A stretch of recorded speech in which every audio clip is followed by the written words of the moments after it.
आती है, मुझे अफसोस भी होता है। हम भारतीय जनता पार्टी सरकार द्वारा किए गए किसी भी काम को बिना जांचे और परखे अपनी राय दे देते हैं। पंडित विवेक मिश्र जी इतने वरिष्ठ व्यक्ति थे आयु में, मुझे लगा कि इनसे किसी गंभीर बात की मुझे आशा थी कि कोई गंभीर कारक लेके आएंगे। अब आप इस अमेंडमेंट बिल की मोटी लाइनों को समझ लें कि ये है क्या। सीए का अर्थ है, जो हमने नागरिकता के नियम में जो संशोधन किया, इसका मूल क्या था। हमारे आसपास के 3 देश, पाकिस्तान, अफगानिस्तान और बांग्लादेश, जहां इस्लामिक हुकूमत है। किसकी हुकूमत है? इस्लामिक हुकूमत है। इनके बीच में एक चौथा देश भारतवर्ष भी है, जहां सेक्युलर हुकूमत है। हमारा जो लोकतंत्र है वो सेक्युलर नियम कायदे कानून के आधार पर चलता है। तो अब ये 3 देश और हम 4 देश, इन 4 देशों में अगर किसी का धार्मिक उत्पीड़न हो रहा होगा तो वो किसकी ओर आशा भरी निगाह से देखेगा।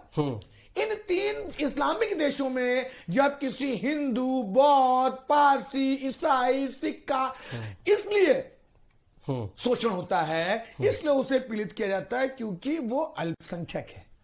तो अपनी बात वो किससे कहेगा? वो आता है घूम के भारतवर्ष में शरण लेने का प्रयास करता। मुझे गर्व है, मैं पुनः कह रहा हूं आपके चैनल के माध्यम से, मुझे गर्व है एक मुसलमान होने के नाते प्रधानमंत्री नरेंद्र मोदी जी के निर्णय का। क्योंकि मेरे भाई, जब सुबह अखबार पढ़ा जाता है मोहल्लों में, घरों में, चाय की दुकानों में, और पाकिस्तान, बांग्लादेश और अफगानिस्तान में किसी हिंदू और सिख बच्ची के साथ जब बलात्कार होता है, जब ये कहा जाता है कि उस बच्ची को उठा के ले गए और एक 50 साल के आदमी ने उससे शादी का दबाव बनाया, उसका शारीरिक शोषण किया, सिर्फ इसलिए कि वो हिंदू, सिख, बौद्ध, ईसाई या किसी तरह पारसी, किसी तरह के अल्पसंख्यक वर्ग से आती है, तो हमारी आंखें शर्म से झुक जाती है। क्योंकि हम जब अखबार पढ़ रहे होते हैं तो हमारे साथ हमारे पड़ोसी मित्र भी बैठे होते हैं। वो क्या सोचते हैं एक मुसलमान देश के और मुसलमानों के बारे में।